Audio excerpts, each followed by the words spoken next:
구약성경 느헤미야 9장 1절부터 8절까지의 말씀입니다. 하나님께서 주신 말씀에 감사하며 우리 다 함께 자리에서 일어나셔서 하나님의 말씀을 받들어 읽도록 하겠습니다. 우리 함께 한 목소리로 하나님의 말씀을 받들어 읽습니다.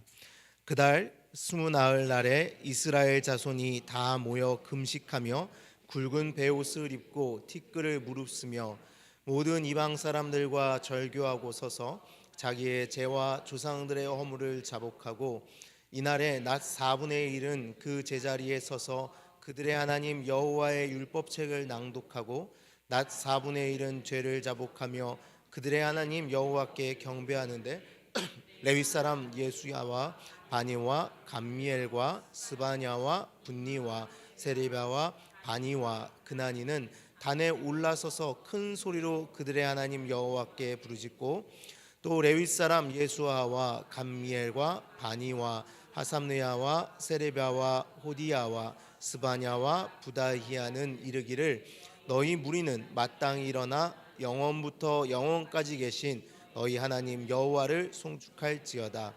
주여 주의 영화로운 이름을 송축하올 것은 주의 이름이 존귀하여 모든 송축이나 찬양에서 뛰어남이니이다.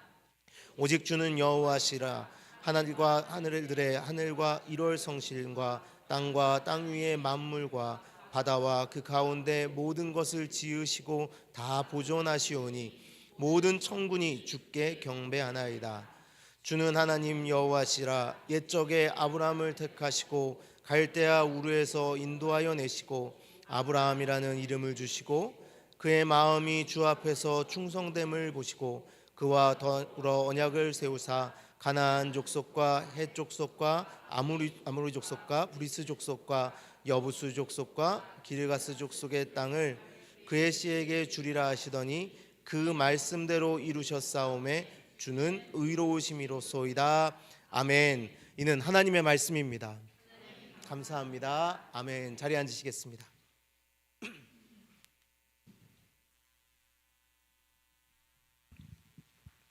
하나님 우리 아버지와 주 예수로부터 오는 은혜와 평강이 예배로 부름받아 나오신 모든 성도님들과 함께 하시기를 간절히 바랍니다.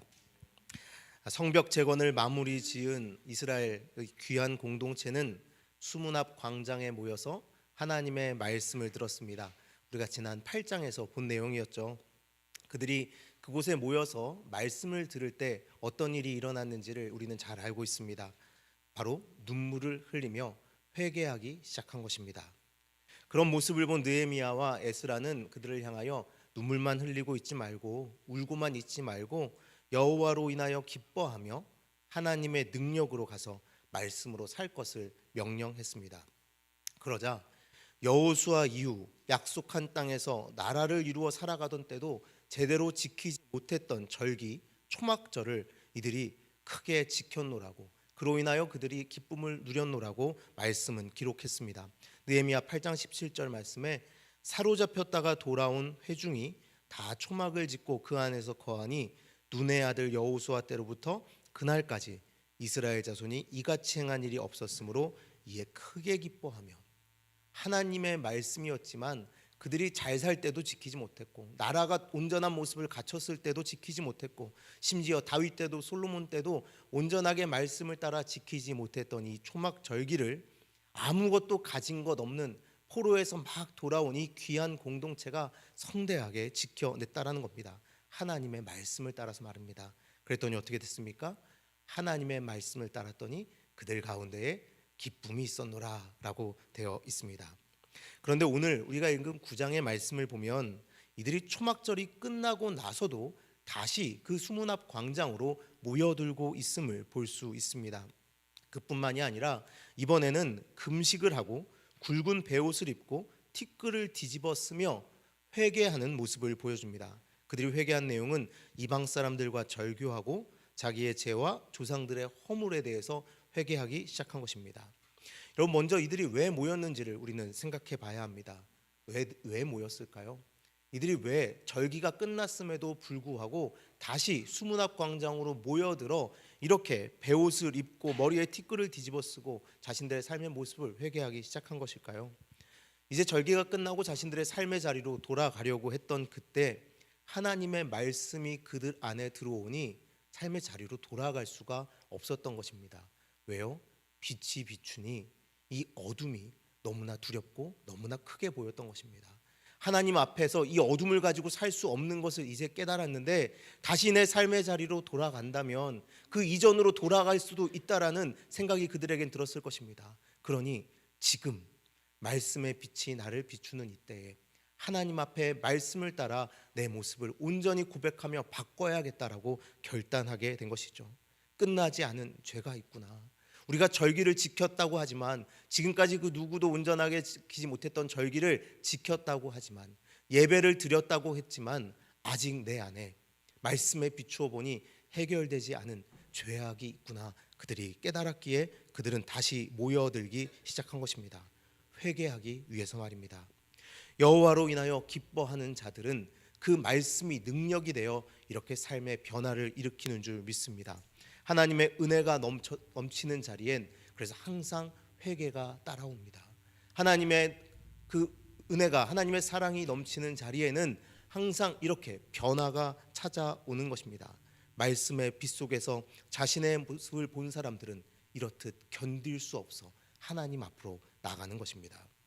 말씀 속에서 자신들을 보니 바꿔야 할 것들이 하나둘 보였습니다. 그래서 오늘 가장 먼저 그들이 무엇을 했다고 합니까?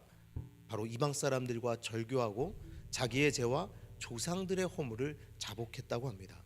여러분, 이방 사람들과 절교한다, 이것이 무엇일까요? 예수 안 믿는 사람들이랑 만나지도 마, 이런 겁니까? 어떠세요? 그럼 어떻게 전도해요? 예수 안 믿는 사람들 안 만나면 여러분 어디 가서 예수님 전할 거예요? 서로 다른 교회에 가서 예수님 이렇게 전할 수는 없잖아요. 그런 의미가 아닙니다. 이방 사람들과 어울리지 말라는 것이 아닙니다. 그리고 조상들의 죄를 자복했다는 것은 조상들의 잘못, 그 조상들의 허물을 탓하는 것도 아닙니다. 이것은 자신들이 그동안 모르는 동안 습관이 되었던 죄를 버리겠노라는 결단인 것입니다. 제가 한번 이 말씀을 읽으면서 예전에 어디서 보았던 그 상식, 일반 상식의 내용인데 이게 갑자기 딱 떠오르면서 이 두 개가 매치되는 경험이 있었어요. 그래서 한번 제가 여러분에게 말씀드려 볼 텐데 이 의미를 한번 잘 생각해 보시기 바랍니다. 지금 전 세계 70%가 사용하는 기차 길이의 폭이 여러분 어떻게 되는지 아십니까?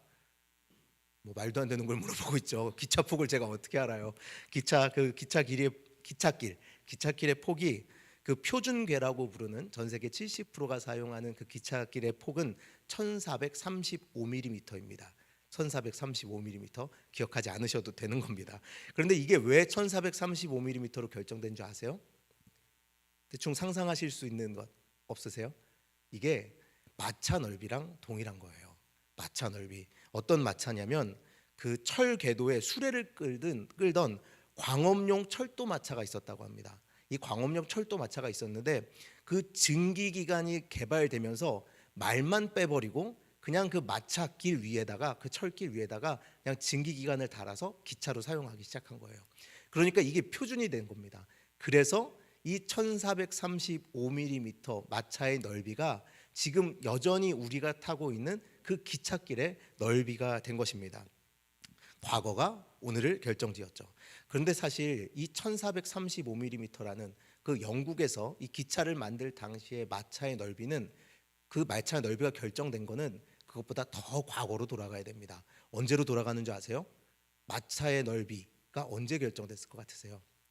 이 마차의 넓이가 이렇게 1435mm로 결정된 이유는 사실 이 당시의 도로가 마차들이 계속 다니다 보니까 길이 파여서 그 마차 폭에 맞춰서 길이 파여서 혹시 조금 더 넓거나 조금 좁으면 자칫 빠지다가 바퀴가 고장 나는 경우가 있었다고 합니다. 그래서 어쩔 수 없이 이전 사람들이 그 길에 만들어 놓은 그 길을 따라서 계속해서 마차를 만들어 간 거예요. 그런데 그 길을 그렇게 파이도록 다녔던 사람들이 누구냐? 바로 로마 제국의 그 기병들이었습니다. 이 로마 제국의 전차들이 바로 1435mm였습니다. 그러니까 로마 제국이 타던 그 쌍두마차, 전 세계를 지배하기 위하여 온 세상을 다니던 그 쌍두마차가 1435mm로 만들어졌기 때문에 영국 사람들도 1435mm짜리 그 마차를 탔고, 그리고 지금 우리가 기차를 1435mm 미터 그 길 위에 다니는 기찻길 위를 다니는 기차를 타게 됐다는 겁니다. 그리고 제가 이걸 보던 중에 이건 좀 그 전설 같은 얘기래요. 사실인지 아닌지 확인이 되지 않았다는 얘기인데 이런 얘기도 있다는 걸 봤어요. 1970년대 나사가 처음 로켓 부스터를 개발할 때 이 로켓 부스터를 기차로 옮겨야 됐기 때문에 심지어 이 로켓 넓이마저도 1435mm 이내로 제한이 되었다고 합니다. 좀 뭐 납득할 만하죠. 근데 또 이제 반대되는 의견도 있어요. 여러 개를 만들어서 가서 조립했으면 됐기 때문에 실제 로켓은 1435mm를 넘는다라는 얘기도 있습니다. 그런데 중요한 건 뭐예요? 로마의 그 전차가 어찌됐든 간에 그 기차에 로켓을 실어야 했기 때문에 이 로켓에까지도 어느 정도 영향을 미쳤다라는 겁니다.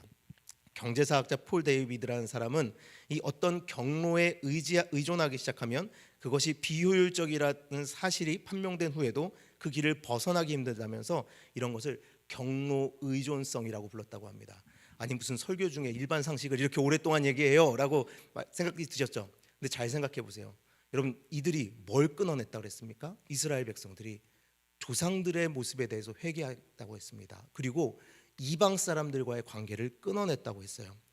과거가 현재를 결정짓는 내 주변의 상황이 나의 삶을 결정짓는 모든 것을 말씀에 비추어서 하나님 앞에서 끊어내기로 결단했다라는 겁니다. 지금 이스라엘이 이방 사람들과 절교하며 조상들의 죄를 회개하는 것이 바로 그 경로 의존성, 그냥 아무렇지도 않게 살아오던 방법대로 그냥 살아가던 그 삶을 멈춰 세우겠노라고 하나님 앞에서 회개하며 결단한 것을 보여주는 것이라는 겁니다. 외부의 영향을 통해서 죄를 짓던 모든 것을 이제 하나님 원천적으로 버리겠습니다라고 결단한 것이죠. 그런데 사실 이것이 쉬운 일은 아니었을 겁니다. 왜냐하면 이들이 그 바벨론 페르시아에서 이제 돌아온 상태이기 때문에 사실 가족들 가운데 그 이방 결혼을 하는 사람들도 있어서 이방 사람들과 헤어진다는 것은 가족이 갑자기 헤어질 수도 있는 상황이었다는 것이죠. 그러나 이들이 그 관계를 끊어내서라도 그들을 통하여 들어온 우상을 내 삶에서 쫓아내기 위해서 하나님 앞에 울면서 지금 그들은 결단하는 것입니다. 하나님, 말씀에 비추어 보아 내 삶이 우상의 길을 가고 있다면 그 우상이 내 속에 들어오게 했던 그 원천적인 이유를 내 삶에서 제하여 버리겠습니다. 뼈를 깎는 고통이 있을지라도 가족과 헤어지는 아픔이 있을지라도 하나님 앞에 죄를 짓는 것보다 하나님께서 원하시지 않는 모습으로 오늘을 살아가는 것보다는 내가 그 뼈를 깎는 고통을 감내하겠습니다라고 주님 앞에 무릎 꿇고 있는 것입니다. 베옷을 입고 죄를 뒤집어 쓴 채로 금식하며 그 모든 관계를 끊고 조상들의 죄를 회개하는 것, 나도 모르는 채 습관이 되었던 모든 죄를 하나님 앞에서 하나하나 변화시켜 나가겠노라는 그 모습으로 하나님 앞에 선 것입니다. 여러분, 회개는 죄를 전제로 합니다. 그렇죠? 회개는 죄를 전제로 해요. 죄가 있다는 그 전제하에 우리가 회개하는 것입니다. 이 죄를 뜻하는 말은 하마르티아라는 것인데요, 이 하마르티아는 관역을 빗나가다라는 뜻입니다. 그러니 이들이 말씀이 없기에 기준이 없었고 그 길을 잃고 표적을 향해서 가지 못한 채 그냥 내 주변 사람들 통해서 야 이거 좋대, 이방 사람들이 야 이 우상 섬겨봐, 이거 좋대, 이 우상 섬기면 소가 한 번에 새끼를 3마리씩 4마리씩 낳는데, 그러면서 그것을 따라가던 그 삶을 이제는 관역 반대로 신나게 날아가던 그 삶을 멈춰 세우며 주님 앞으로 이제 돌아가는 것입니다. 여러분, 그런데 잘 생각해 보면 우리 안에 이런 죄들이 참으로 많습니다. 어디서부터 시작되었는지도 모르는 죄의 습성이 우리 삶 속에 나도 모르는 사이에 자리를 잡고 당연한 나의 모습이 되어버린 경우가 있다는 것입니다.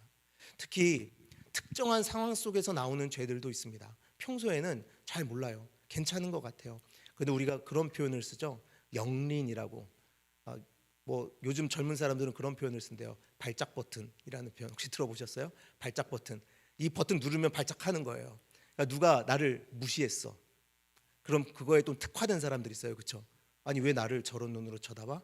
나도 죽도록 미워할 테다. 이런 사람들이 있어요. 부부가 그런 눈으로 쳐다보지 마세요. 네, 사랑하는, 다시 한번 사랑하는 눈으로 보세요. 네, 그런 거 있어요. 그렇죠? 특정한 상황이 우리에게 주어졌을 때 나도 모르는 새에 하나님께서 사랑하라 명령하셨음에도 불구하고 나도 모르게 미워하는 마음이 왈칵 쏟아져 나오는 경우가 있다는 겁니다. 그것뿐입니까? 사람들 앞에서 하나님을 인정하지 않는 모습, 우리 얼마나 자주 드러납니까? 창피해서. 요즘 사람들이 자꾸 그리스도인, 기독교인 하니까 그 말이 듣기 싫어서 사람들 앞에서 사람들이 그런 소리 하면 그리스도인이 아닌 것처럼, 예수 안 믿는 것처럼, 나도 모르게 하나님을 부정하는 그런 삶을 살아가는 경우가 있지 않습니까? 나의 조상들이 해오던 대로, 내 주위의 이방 사람들이 알려준 대로 우상을 섬기고 죄의 모습 속에서 나도 모르게 그냥 그렇게 살아가는 모습, 그것이 우리에게도 있다라는 겁니다. 다들 그렇게 사니까 잘못인지도 모르고 살아왔다라는 것이죠. 그래서 우리가 자주 쓰는 말 중에 이런 말이 있습니다. 나만 그렇게 해? 다 그렇게 하는데 뭐. 나만 그래? 나만 그러는 거 아니잖아 라는 말 우리 참 잘 쓰지 않습니까? 남들도 다 해. 너무 익숙해서 편해서 죄인지도 모르고 그냥 살고 있는 그 모습, 우리에게도 분명히 있습니다. 그러나 이스라엘은 이제 말씀을 통해 그것을 깨달았습니다. 이거 분명히 이대로 사는 것이 편하지만, 분명히 지금 내 모습이 가장 안전한 것 같고 편하지만, 말씀을 통해 보니 이렇게 살면 안 되는구나. 아무리 편하더라도, 평생을 그렇게 살아왔더라도, 아니 나뿐만이 아니라 우리의 어머니도, 나의 어머니의 어머니도, 나의 조상들도 평생을 그렇게 살아왔다 할지라도 하나님 말씀 앞에서 이것이 아니라 하니 그 죄를 내가 회개하고 끊어야겠구나. 말씀 속에서 이제 그래서 후회만 하는 것으로 삶이 끝나지 않기 위해 이들은 움직이기 시작한 것입니다. 죄를 끊어내겠다고 이방 사람들과의 관계를 끊고 내 조상들의 죄를 하나하나 기억해내며 말씀에 하나하나 대비해 보아 이것은 말씀에 비춰보았더니 좋은 일인 줄 알았더니 잘못된 일이었어 라고 고백하며 그것을 버리기 시작했습니다. 여러분, 회개는 이렇듯 후회와 기도와 눈물로만 끝나지 않습니다. 우리는 자주 착각합니다. 하나님 앞에서 눈물 흘렸으니까, 하나님 앞에 기도했으니까 회개했지 라고 이렇게 말입니다. 그러나 돌아서는 결단, 과거를 끊어내는 그 결단이 없는 한 그것은 온전한 회개가 아닌 것을 기억하시기 바랍니다. 이방 사람들과 관계를 끊고 어머니 아버지로부터 배운 조상들의 잘못되었던 모습, 그것을 끊어내는, 아무리 전통이라 하더라도, 아무리 가족이라 하더라도 과감하게 눈물을 흘리며 그 길을, 그래서 돌아서는 그 결단과 삶의 변화가 있어야 하는 것입니다. 후회만 해서는 안 됩니다. 잠언 28장 13절 14절은 이렇게 이야기합니다. 자기의 죄를 숨기는 자는 형통하지 못하나 죄를 자복하고 버리는 자는 불쌍히 여김을 받으리라. 항상 경외하는 자는 복되거니와 마음을 완악하게 하는 자는 재앙에 빠지리라. 하나님을 경외함으로 하나님이 싫어하시는 죄를 더 이상 할 수 없다라고 결단하면서 눈물을 흘리며 돌아서는 사람들, 그 사람들이 하나님의 긍휼을 얻을 수 있는 것입니다. 여러분, 어떤 목사님이 이런 질문을 하시더라고요. 세상에서 가장 후회가 많은 곳이 어딘 줄 아십니까? 라고 이렇게 말입니다. 여러분, 어디일 것 같으세요? 세상에서 가장 후회가 많은 곳. 교도소. 비슷해요. 우리 박 집사님이 설교 열심히 들어주시더니 비슷해요. 교도소. 좀 더 죄인들이 많은 곳, 교도소보다 더 죄인들이 많은 곳, 진짜 지옥. 지옥이 가장 후회가 많은 곳이라고 합니다. 돌이켜 믿지 못했던 그 삶을 후회밖에 할 수 없는 곳, 결코 돌이킬 수 없는 곳, 그곳이 지옥이라는 겁니다. 여러분, 우리가 후회만 하고 있으면 뭐합니까? 그래서 우리는 후회하는 삶, 거기서 멈추지 아니하고 그 후회를 넘어서서 철저하게 말씀에 비추어 죄의 습관을 떠나는 인생을, 이 오늘 이스라엘 공동체처럼 살아가야 합니다. 말씀을 기준 삼지 않고 원래 내가 가던 길이야, 원래 내가 하던 일이야, 남들도 다 하는 일이야, 내 마음이야, 이런 변명하던 삶을 이제 버리는 것입니다. 갈라디아서 2장 20절 말씀은 이런 삶을 이렇게 표현합니다. 우리 믿는 자들이 어떻게 살아야 할지 보여주는 말씀이죠. 이 말씀은 우리 함께 읽어봤으면 좋겠습니다. 함께 읽습니다. 내가 그리스도와 함께 십자가에 못 박혔나니 그런즉 이제는 내가 사는 것이 아니요 오직 내 안에 그리스도께서 사시는 것이라. 이제 내가 육체 가운데 사는 것은 나를 사랑하사 나를 위하여 자기 자신을 버리신 하나님의 아들을 믿는 믿음 안에서 사는 것이라. 아멘. 우리 모두가 참 좋아하는 말씀입니다. 그런데 가끔 우리가 이 말씀의 의미를 잘 생각하면서 좋아하나? 그런 생각이 들곤 합니다. 왜냐하면요, 분명히 이 말씀 이렇게 이야기합니다. 그리스도와 함께 십자가에 못 박혔나니. 여러분, 그리스도와 함께 십자가에 못 박힌 것은 무엇을 말합니까? 우리가 죽었다는 겁니다. 예수 만나기 이전에 나는 이제 사라졌다라는 겁니다. 예수 만나기 이전에 그냥 내 마음대로 살던 그 나는 이제 예수님과 함께 십자가에서 죽었다는 것을 의미합니다. 예수 믿기 이전에 나는 사라지고, 그럼 이제 누가 삽니까? 내 안에 들어와 계신 예수님이 나의 생각과 마음을 주관하셔서 살아가는 존재가 되었다는 것입니다. 그런데 여전히 우리는 내 안에 악취가 나는 그 죄를 남겨두고 있지 않습니까? 예수님께서 내 안에 살아계십니다라고 이 갈라디아서 2장 20절 말씀, 우리가 참 좋아하는 말씀이라고 그렇게 고백하고 외우고 정말 반복하여 또 읽는 말씀인데, 정말 예수님 내 안에 계셔요라고 고백하지만 예수님이 내 안에 들어오셔서 나를 완전히 주관하시지 않도록 내 안에 숨겨둔 제약들이 있는 것 아니냐라는 겁니다. 여러분, 잘 생각해 보세요. 예수님한테 여러분 마음속에 있는 모든 방을 다 보여주실 수 있습니까? 예전에 그 어릴 때 기억나요. 그 어머니가 이제 속장하실 때 이제 신방을, 저 학교 안 가면 엄마 따라가야 되잖아요. 집에 혼자 있을 수 없으니까. 이제 신방 가면 비밀의 방이 하나 있어요. 그 집사님들이 그 방은 안 돼 하는 방이 있어요. 아세요? 그 방이 안 돼? 뭔지 아세요? 이제 목사님 오신다고 하니까 안 치운 방보다 모든 걸 쓸어 넣은 방이죠. 집이 깨끗해요. 근데 그 안에 뭐 들어있어요? 그동안 집을 지저분하게 했던 모든 것이 들어있는, 숨겨져 있는 방이 하나 있는 거예요. 네. 여러분, 저희도 저희 봄 대신방 때 집에서 한번 해보면 어떨까요? 네. 그런데 예수님이 우리 안에 들어오신다고 하는데 우리 안에 그런 방들 있는 거 아닙니까? 예수님, 거기는 보지 마세요. 거기는 다스리지 마세요. 왜냐하면 제가 오랫동안 그렇게 살아왔기 때문이에요. 저는 예수님 안에서 3분의 1만 죽을 거예요. 저는 예수님 안에서 3분의 2만 죽을 거예요. 아니, 저는 예수님 안에서 99%만 죽을 거예요. 그런데 그 1%, 그건 건드리지 마세요 라고 하는 부분 혹시 있지 않습니까? 분명히 오늘 우리에게 말씀은 우리에게 이렇게 이야기합니다. 너희는 십자가에 못 박혀 죽었다고 말입니다. 이전에 습관대로 살던, 내가 좋을 대로 살던 그 모습이 이제 완전히 사라지고 예수님으로만 살아야 한다라고 우리에게 말하고 있습니다. 내 안에 죄의 썩은 내가 진동하는 거짓된 모습, 여러분 숨길 수 있다고 생각하지 마시기 바랍니다. 내 속을 미움과 두려움의 지옥을 만들어 놓고 주님 거기 머물러 주세요라고 주님에게 그렇게 말할 수 있다고 생각하지 마시기 바랍니다. 사랑하는 여러분, 혹시 우리에게도 이스라엘 백성들이 주변 사람들에게 영향을 받고 조상들이 했기에 당연스럽게 하던 습관처럼 지어오던 죄악이 있지는 않습니까? 당연히 있습니다. 당연히 있을 겁니다. 나도 모르게 이전에 해오던 대로 우리의 삶이 반복적으로 무너지는 곳, 그 죄악이 분명히 여전히 남아 있을 것입니다. 어떤 조건, 어떤 상황이 주어질 때 반복되는 죄. 그런데 이제 우리가 주님 앞에 나아간다면 오늘 이 시간 그것을 끊어내는 결단이 있어야 할 줄 믿습니다. 그러나 사실 이런 죄를 끊는다는 것은 쉬운 것은 아닙니다. 버릇이라는 게 무섭잖아요.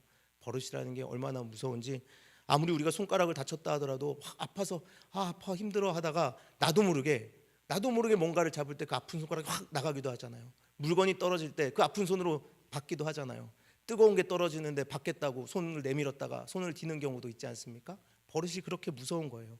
그 버릇이 나를 상하게 하는지도 모르고 우리는 그 버릇에 따라 사는 사람들입니다. 심지어 칼 떨어지는데 발등으로 받다가 응급실 갔다는 얘기도 들어봤어요. 여러분, 칼이 그냥 떨어지면 발을 피해야 되는 거예요. 근데 우리의 버릇은 거기다 발을 갖다 대게 만듭니다. 그런데 우리의 마음에서 뭐라고 하냐면요, 그거 다 끊어내면 어떻게 살아? 이렇게 얘기해요. 사람들 다 그렇게 사는데 그 속에서 들어가서 살려면 비슷하긴 해야지. 바보 안 되려면 비슷하긴 해야지 라고 우리 속에서 누가 자꾸 이야기하려고 합니다. 적당히 타협하고 살아야지. 여러분, 그러나 결코 그래서는 안 됩니다. 아니, 그럴 수 없습니다. 그리고 여러분, 하나님의 은혜가 완전함을, 그리고 그것이 우리에게 더 복된 것을 믿어야 합니다. 오늘 우리가 읽은 9장 8절까지의 말씀에서 더 이어서 말씀을 보면 느헤미야 9장 7절부터는 쭉 이어서 가며 아브라함에서 시작해서 지금까지 하나님께서 그들 가운데 어떻게 행하셨는지에, 어떤 은혜를 베풀어 주셨는지에 대한 삶의 모습들이 기록되어 있습니다. 아브라함을 택하시고 언약을 맺으셨으며 애굽 땅에서 고난 당할 때에 홍해를 가르셔서 그들을 이끌어낸 것, 그리고 구름 기둥 불 기둥으로 인도하시고 하나님의 백성답게 살 수 있도록 계명을 주신 내용, 계약을 맺으시는 듯 그 역사를 관통하고 있는 하나님의 은혜를 하나씩 하나씩 그들이 기록하고 있습니다. 여러분, 이것은 무엇을 이야기하냐면 사실 하나님은 이미 완전한 은혜를 우리 삶에 채워주셨다는 겁니다. 과거의 습성을 버리고 은혜 가운데 들어가면 원래는 더 잘 살 수 있는데 우리의 두려움이 거기로 들어가지 못하게 한다는 겁니다. 이스라엘 백성들은 원래 하나님께서 하나님 백성 되게 하시는 그 길로 들어가지 못하고 자꾸 과거의 습성, 노예의 습성, 죄된 습성으로 하나님의 그 은혜의 자리를 스스로들 망쳐버리곤 했습니다. 오늘 말씀은 그것을 우리에게 이야기합니다. 하나님의 은혜는 사실 완전했었는데 우리가 망쳤었군요. 그러니 이제 우리는 그 은혜로 돌아가고 싶습니다 라고 이야기하는 것입니다. 여러분, 하나님의 은혜가 부족했던 적이 있습니까? 돌아보면 완전했다라고 고백하죠. 돌아보면 완전했다라고. 그런데 오늘은 어떻습니까? 오늘도 완전합니까? 여러분의 두려움을 다 사라지게 하고 걱정거리가 없도록 살게 해주십니까? 여러분, 그렇게 되기를 간절히 바랍니다. 은혜면 됩니다. 예수님이면 됩니다. 문제가 뭔지 몰라도 예수님이면 답입니다라고 말할 수 있는 우리가 되기를 바랍니다. 물론 여러분, 맹목적인 믿음을 이야기하는 건 아닙니다. 맹목적인 믿음을 말하는 것이 아니라 참된 믿음을 가지고 하나님의 말씀을 따라 끊임없이 말씀을 상고하며 그 길을 따라가자라는 겁니다. 어떤 어린 물고기 한 마리가 있었습니다. 이 어린 물고기가 어른 물고기들이 모이기만 하면 바다 얘기를 그렇게 하는 모습을 보면서 이 바다가 궁금해지기 시작했어요. 어른 물고기들은 모이면 바다를 자꾸 얘기하는 거예요. 그래서 하루는 어른 물고기를 찾아가서 이 어린 물고기가 물었다고 합니다. 바다는 어디 있나요? 저는 바다를 가고 싶어요. 그랬더니 어른 물고기들이 웃으면서 지금 네가 있는 곳이 바다야라고 이야기했대요. 여러분, 우리를 둘러싼 이 상황, 우리는 자꾸 은혜를, 하나님의 천국을 다른 곳에서 찾으려고 합니다. 그런데 오늘 예수 그리스도께서 우리와 함께 하시니 이곳이 천국인 줄 믿습니다.